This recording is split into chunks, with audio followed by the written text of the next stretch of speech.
if I'm acquiring the customer, I'm winning. And so it's a very different mindset as a professional business owner and seller than someone who's like, well, I can't spend more than the cost of the profit on each unit or it isn't going to work, right? At that point, they're already losing. And I don't think they realize they're already losing. And I'm hoping, if you're new to this game or thinking about this game, you're going to realize up front, you're going to lose if you don't take this other mindset instead.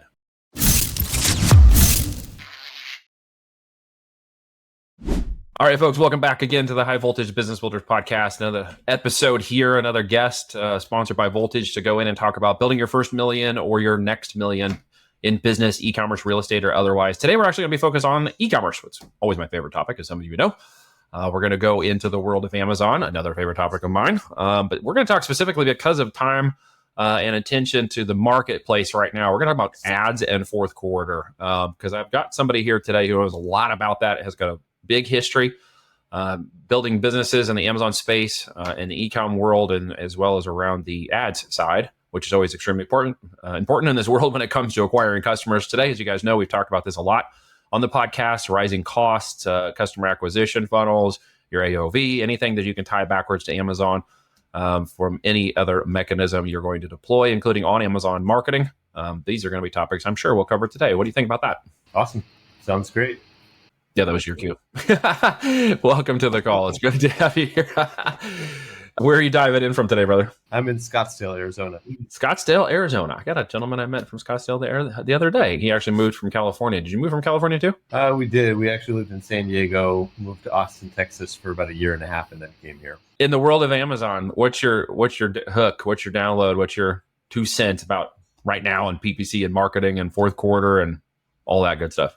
Yeah, as everyone who sells on Amazon knows, the cost of selling on Amazon just continues to go up. All the different fees they've added this year. You have fees for if you keep inventory in storage for too long, like your long-term storage fees. But now you have fees if you have too little of inventory in stock.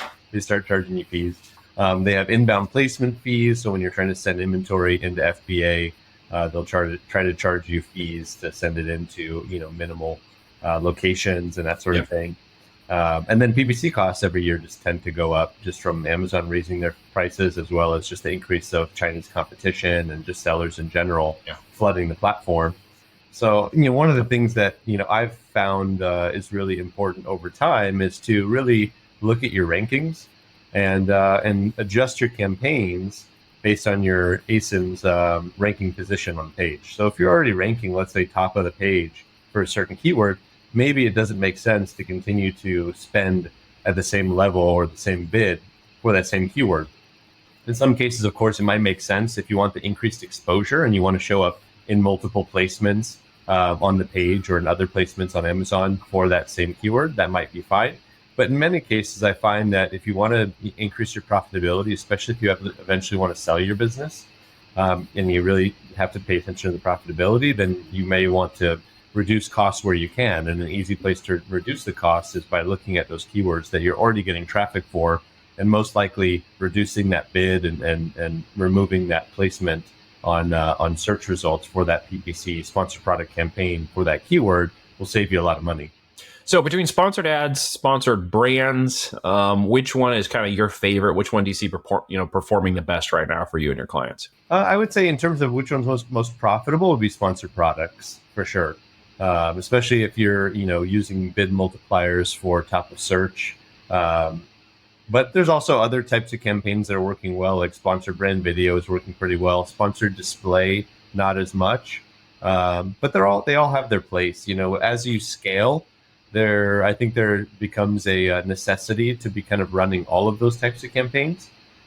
Sponsored display, offensive and defensive, and that sort of thing. Just you have to have kind of a whole ecosystem of all these different types of campaigns running if you want to scale. So I think in terms of what's most important, especially if someone has limited budget or resources, sponsored products by far is going to be your most effective and most profitable type.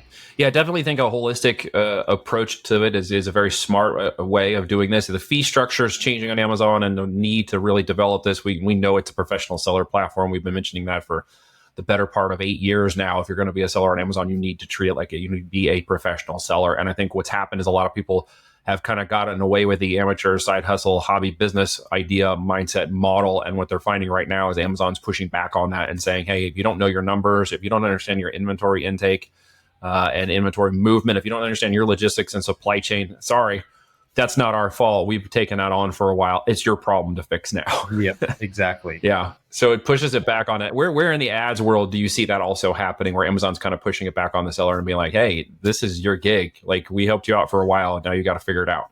Yeah, I mean, in terms of just the approvals, especially if you have creatives that you're, publishing for video ads or sponsored display, and they'll just reject things without really giving you any reason. And they'll reject certain ads, and that can be really frustrating because they just, similar to seller support, they kind of leave you in a black hole with like, okay, what was the reason? Sometimes they might be clear and say, oh, you know what, the aspect ratio is incorrect, or it's maybe the file size or something like that, something stupid like that. But sometimes they'll just say the content's not approved, or they'll say the ASIN doesn't qualify without giving you a whole lot of information. So you can be kind of left in the dark sometimes with Amazon with seller support and advertising support. Yeah, and definitely support right now is completely overloaded. At the time we're talking about this, you're probably aware that AWD is not taking appointments anymore, and they've stopped inbound shipments to the 3PLs because they're basically out of space, which to me is a very bad indicator of current management structure, but a good indicator of coming holidays. What do you think about it? Yeah, I mean, definitely it's a good sign, I guess, in the sense that there's just a lot of activity going on. For the U.S. Economy, maybe that's a good thing, that there's a lot of products being imported and sent to AWD. But at the same time, it's like, yeah, this is Amazon. At this point, you think they would have figured this out. They'd have some robust systems in place. Additional, warehouses that they'd be able to open quickly with the money they have. I don't know. I just feel like they could have figured that out a little bit better, planning for Q4. Well, they kind of told everybody and pigeonholed them into AWD. It's like, hey, here's our great incentive, and we're lowering our prices, and we prefer you go to AWD. And they pushed everybody over there, and literally it feels like it's kind of collapsed on itself, either out of poor planning, poor management, poor execution. I'm not sure what, but it's balancing itself with some terrible bad support right now too. I'm watching with some of our accounts and response times and stuff. You're seeing the same thing on your side? Yeah, 100%. I mean, they just finally recently opened up SPD shipments for AWD as well, which is a little bit better. Yeah. But, for a long time, you just had LTL basically. And yeah, you had to do it by appointment only. And just for a lot of sellers that may have been difficult, if you didn't have a good freight forwarder who could manage that for you, then that could be a complicated process. Your inventory could get lost. I've seen some issues with some sellers I know where their inventory, they have no idea where it is, hasn't been checked in, hasn't been received, and Amazon's not, really helping with approving the documentation they provided with their bill of lading as proof of delivery and such. Yeah. Well, if you're an existing seller, we have 3PL resources if you guys need extra space. So give us a shout if you need help with that. Everybody's trying to figure out where to put their products right now as fast as possible to get them on shore and not stock out from the current limitations, and inbound stuff is important, which is also frustrating on the advertising side. I'm sure I know this on our own growth side, when things get moving and we're like, dang it, we got to slow down because we're waiting for inventory, or we're moving so fast we're going to stock out of inventory. It's frustrating for you, I'm sure. With clients and stuff, where you guys are starting to ramp and they're like, hey, we can't get more product, and you're like, crap, like we could send this thing to the moon. Like, have you have one of those recently? Oh yeah, it's happened even with some of my own products where sometimes it just happens with sometimes you just can't control it because the product takes off really well, and then supply chain, just you have these issues like recently where these ports get closed and your shipment is just stuck sitting there at the port, or maybe it's stuck with a random customs inspection for another month or two. So yeah, sometimes you get hit with stuff that are kind of out of your control, and sometimes it's maybe just improper planning. They didn't really use the right type of method or software to forecast their needs and such. Yeah. Or a lot of times I find, especially with newer sellers, they kind of undershoot and they end up ordering too small of a initial inventory batch for that first run, and they sell through it so quickly. And so I think it's, especially with things like AWD, if you're able to send into AWD, then it's better to order more than you probably normally would, especially if you have confidence that your product's differentiated and it's going to do well. Testing. Yeah, I would order more than you probably would have thought you would, and just send it to AWD maybe some to FBA, but just have an AWD. So that way you have that backup. So you really can't run out of stock. That way, AWD will keep you in stock in terms of your product details page, because they can immediately auto fulfill it to FBA. Yeah. And I think that you're right that a lot of people, I don't know, opium guru, YouTube mentor people, I don't know what it is, but they come in with this unrealistic expectation that I can spend a few $1,000s on inventory and, make this business go to the moon, not recognizing that the capitalization requirements necessary for a private label brand to actually become a successful brand. What you're nodding your head. What do you know about that? What do you recommend people spend? And what do they consider, for a business getting started? And on the ad side specifically, what would you encourage them to know about spending ads as part of their launch? Yeah, just in terms of overall costs, I think the most important thing is just making sure your product is very well differentiated. Because if you go into it with a private label product, it's most certainly going to fail because you're just going to be another commodity in the marketplace.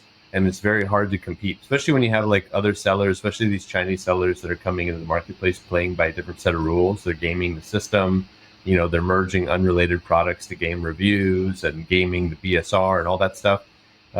If you're just purely relying on reviews and rankings, it's not going to cut it. It's not going to be enough. You need to have something that's truly differentiated. So I would say you got to do your homework, spend some time, even if it takes a little bit longer to launch the product. Get a product up and running that actually has some decent differentiation that you can kind of build a moat around that product, maybe even some intellectual property around that product, and then go to market with that product. This may require you to hire an engineer or designer who can actually get you the CAD files and manufacturing files and all that to provide the factory, who can actually create custom mold and tooling and such to create that custom product. All of those are going to have costs. Obviously, the cost, per hour or per project for that designer or engineer is going to have a cost. Your cost for your factory to create that mold and tooling is going to have an additional cost. Could be several $1,000s or more. It could be $10,000 or $20,000, depending on what the product is and how large or complex it is. So you definitely want to have a budget. I would say at least, think you're going to spend at least $30K minimum for a new product, at least, just to get your molds and tooling, designing, and then ordering your first batch of inventory, like ordering at least, 1,000 to 5,000 units, depending on what it is and how much volume you think it'll sell through.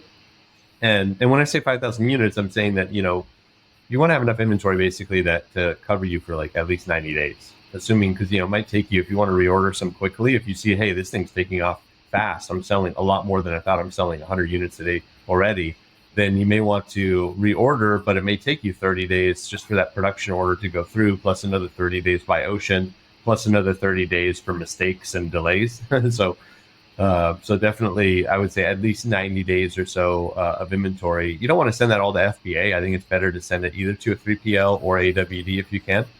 So that way you're not paying a ton of storage fees, but I think it's good just to have that backup of inventory. But in terms of PPC, yeah, you definitely want to, I think in terms of budget for PPC, you want to think of it more not in terms of how much money out of pocket do I need to set aside for these PPC campaigns. You want to be thinking about how much can I afford to acquire a customer based on my actual net margin. So when you're launching a product, let's say you're going to launch a product that's like $20 retail price, you got to figure out what's that cost of goods for me going to be. And when you're doing your research, you're reaching out to at least 2 or 3 or more different factories to get some different quotes. You want to try to get that price down to where your cost of goods, your retail price should be at least 3 to 5x your cost of goods. So if it's a $20 item, your cost of goods should be maybe like $4. That would be ideal, or less. Landed. I'm talking about landed coming from China or wherever it's coming from. That should be your landed cost of goods. That gives you some good margin. So that way, after Amazon's fees, let's say they charge you $3, $4, $5 in FBA fees, plus another $3 in referral fees. You still have some decent margin there that you can spend to acquire a customer.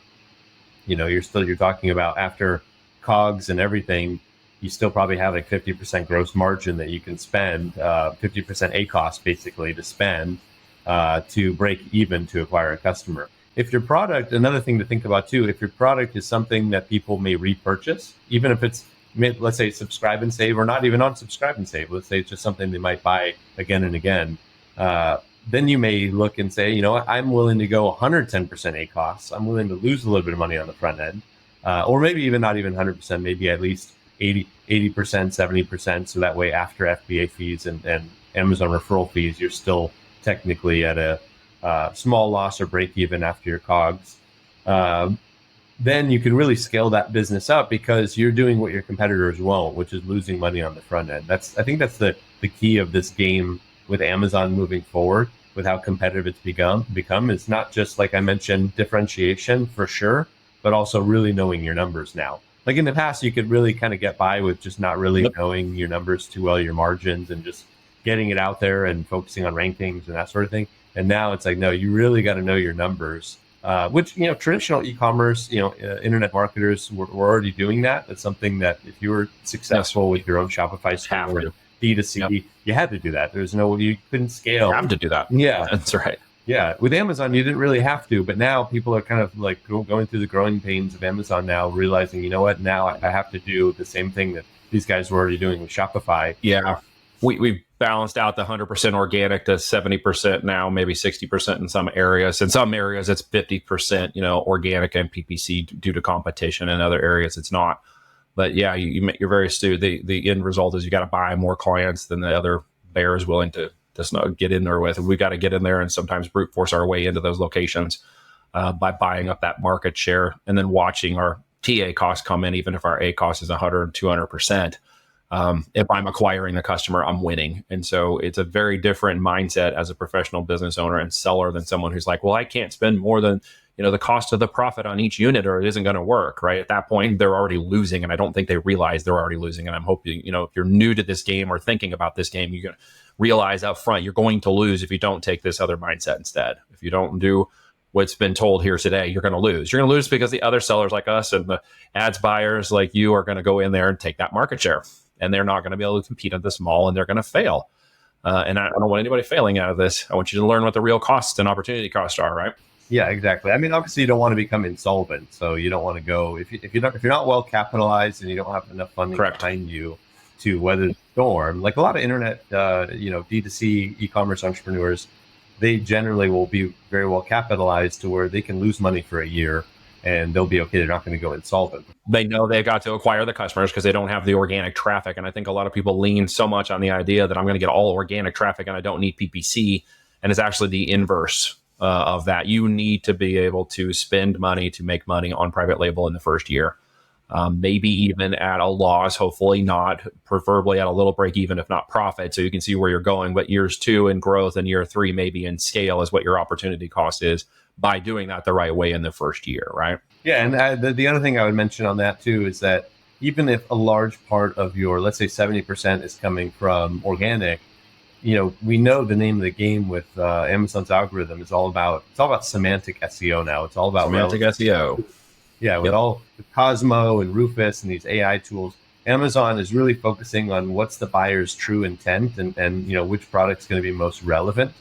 So I do feel like PPC plays a large role in that, not just only to get you the additional exposure and traffic to increase that relevancy, but also you're kind of feeding into the algorithm. So when you're getting those PPC sales, it is kind of supporting your organic sales. So if you were to pull back on that PPC on those sponsored campaigns, you probably would see a little bit of a dip in your organic as well. So you would, based on higher competitive niches. And, if we're operating in the space where I'm talking about and, versus a $20 product, we're in the $50 to $400 retail price point.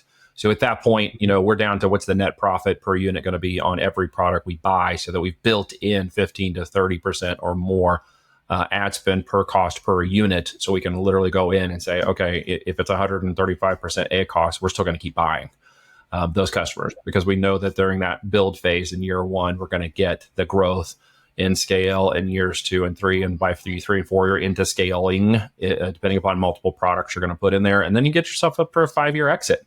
Literally, by year 5, you should be really ripe, 15, 30% net at the bottom, maybe 18, 20% average on your EBITDA. And you got a really great business. And you should have multiple channels, by the way, for anybody who heard me.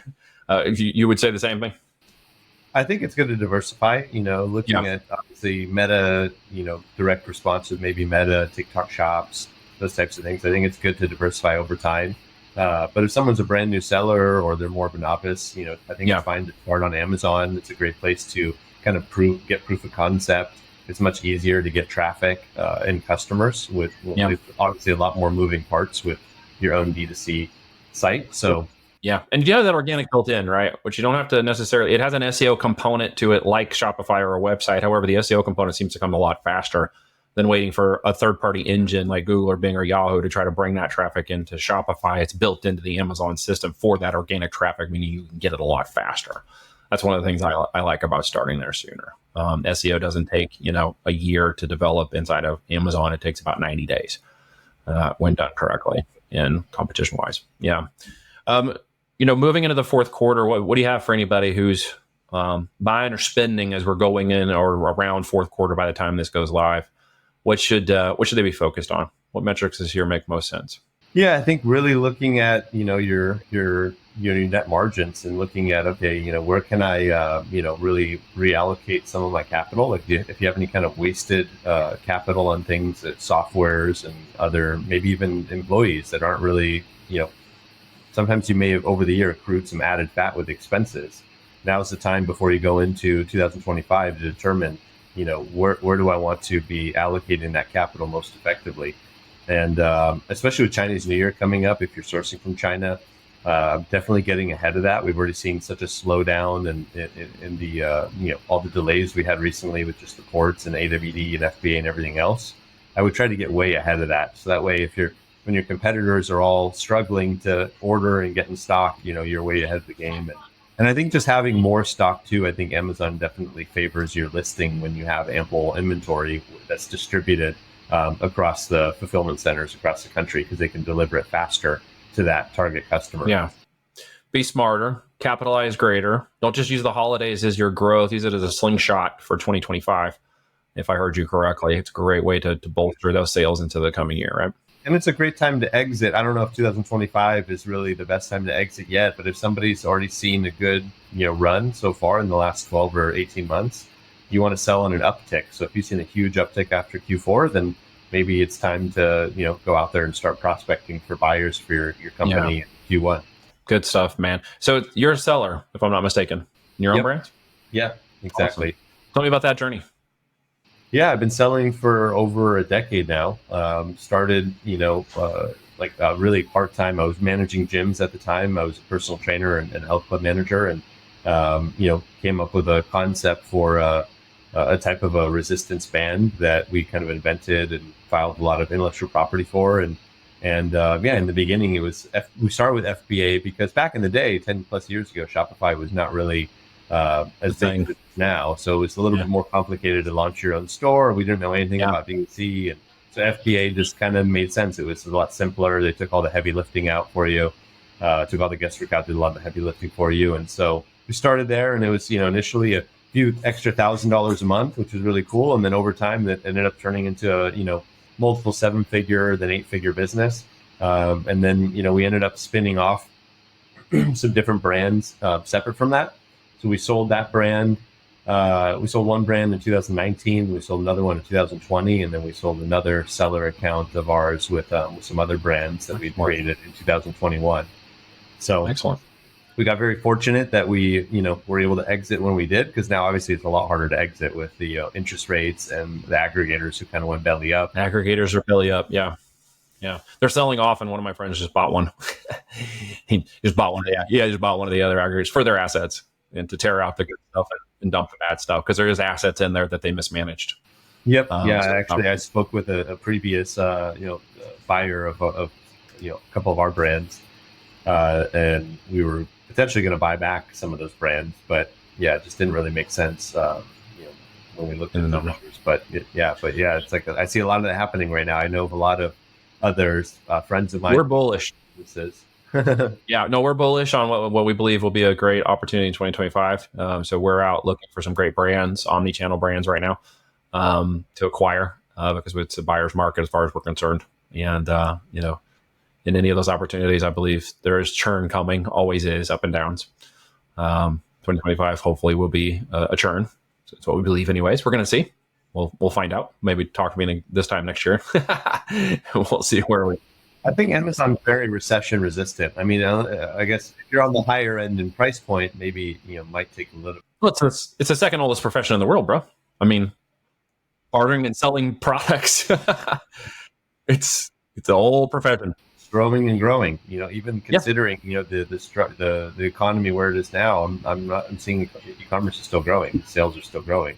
Yeah, it's just changing, and it's like I tell other folks, it's a river. It's moving, and the river has moved a bit. And there's where you needing to know your numbers and understanding your product value and your customer avatar, and really speaking to their pain points first and foremost to get a leveraged opportunity out of these systems. And of course, the second part of that is deliver a great product. Don't deliver a piece of crap.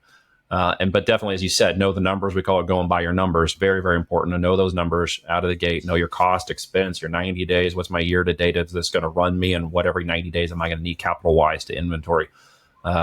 Capitalize the growth of this and stay ahead of the curve as I can keep my product moving and in place, and it'll outpace those sellers who can't do that. The ones that are not paying attention and the ones in the market that are going to fall out like they always do, and the ones that are going to get pushed out on the market. It's a free market capitalistic enterprise. Amazon's just a channel of that whole thing. So what we're seeing now in changes with Amazon is resellers changing. It's moving certain types of seller mechanisms out of its platform forcibly.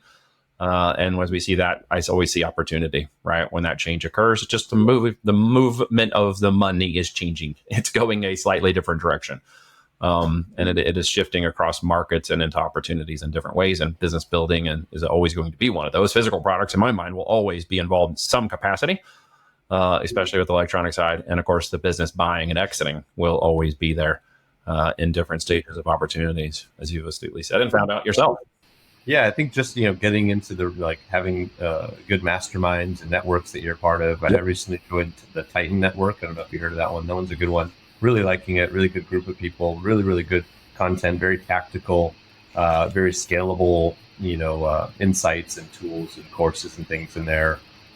Really, really like that a lot. Awesome. Good shout out. I'm biased though, too. But look, is there any other questions I didn't ask you, or anything else that you wanted to bring up that I haven't said yet or got to yet? No, I guess the only other thing I would mention, is our Kazam software. Yeah. Our AI supported software. So yeah, basically this is a tool that we created. Really, just I initially created it to operate my own PPC for my own businesses, for my own products, and the reason was just obviously because PPC was getting more expensive. We also saw this rise of AI and how it could make your business much more efficient without having to pay a lot of money necessarily to agencies or individuals and media buyers to manage it. Obviously, I think you're going to get probably the best results with your PPC if you have a media buyer, like an individual, running it, operating it, and overseeing your ads. But for somebody who maybe wants to, focus on their profitability, they want to optimize their costs, and they need something that's going to be very similar in terms of ROAS without the extra expense. Our software is anywhere between like $200 to $500 a month. Most sellers probably going to be under $200 a month. To manage their PPC campaigns, specifically sponsored products at this time. And basically what our software will do is that our software is kind of different than most of the other PPC softwares out there in the fact that it actually monitors your ASINs rankings on the page. So as you rank higher on the page, on page one, it will start to optimize and reduce your bids. So you're not necessarily paying Amazon twice in referral fees and PPC costs. Smart. You have the option, obviously, if you want to have multiple placements. If you're like, hey, I'd rather not do that. I'd rather show up everywhere in the PPC placement and organic. Yep. You have the option to toggle that on or off. But that's the default. It will automatically optimize so your ads become more profitable. Your ACoS goes down over time as a result of that feature. But it does some other cool things too. You have the ability to migrate your existing campaigns. If you have other campaigns that you've already had running, they're doing well, and you just want the system to manage and optimize it. All you have to do is just set your your bid guardrails, like your minimum, maximum bid, your budget, and your target ACoS or ROAS, and the system will automatically optimize for that. It'll create when you're launching new campaigns, it'll launch a series of automated and manual campaigns. Focusing on that relevancy and semantic SEO, and it will basically automatically do some of the legwork that's a little more tedious and monotonous for a person to do, like taking all the winning customer search terms, pulling them out, creating new campaigns with those. The system will do that automatically for you. Same with negative matches. If you have a keyword that's not getting any traction whatsoever, and it's just costing you a lot of money because you're not that relevant for it, it'll negative that keyword out of that campaign for you. So it'll do a lot of that stuff for you. Yeah, we even have some more granular tools. Like for somebody who's more advanced, they want to get more granular and specify, let's say, seasonality or day parting, or they want to go in and specify more exact metrics of the types of keywords they want to have the system optimized for. Like, let's say you have a keyword that has so many less than so many impressions or clicks. You can say, okay, I want you to automatically, increase the bids on those keywords or decrease the bids on these keywords between this and this ROAS and that sort of thing. So you can get very granular, and you can kind of override the defaults of the system with your own rule sets if you want to. But our system by itself will operate very, very well. And you can even plug in your own, if you've done your own keyword research, you already have some data, you can plug in your own keywords too to speed up the process, to feed it some good kind of initial information so it can kind of hit the ground running a little bit faster. But also a new thing we've launched recently, we've actually launched a tool inside the dashboard where you can chat with your own AI assistant. And you can not only ask questions about the performance of your campaigns, just like a media buyer, but you can also have it execute tasks. So you can say, it actually tells you in the chat box all the things it can do. And you can say, hey, I want you to pause these keywords. I want you to, raise these budgets, raise these bids, etc. It can execute all those things for you. Very cool, man. Very cool. Sounds like you're on top of the latest in AI technology and the by the numbers rollout, which is super cool. You know your numbers, you know your business. It's wonderful to hear you talk about that today, man. Thank you so much for coming in and sharing. That's great information, guys. But thank you so much for coming in and sharing that with us, man. Yeah, well, guys, like, share, comment, leave us snide remarks. We don't care. It helps us beat big tech. Ask questions or check out the information and resources at the link below. If you have questions about PPC and management budgets and everything that we just discussed, go ahead and check that out at the link below. If you're interested in building almost automated income with FBA, check out the book we've got on our site. Check out the free VSL. Go over and get a copy of that. It's just $5 right now. If you don't like it, I'll refund it. So go check that out if you're ready to build your empire and retire. In the world of Amazon FBA and e-commerce, we can help you out with that. Guys, have a great rest of your day. We'll catch you on the next show.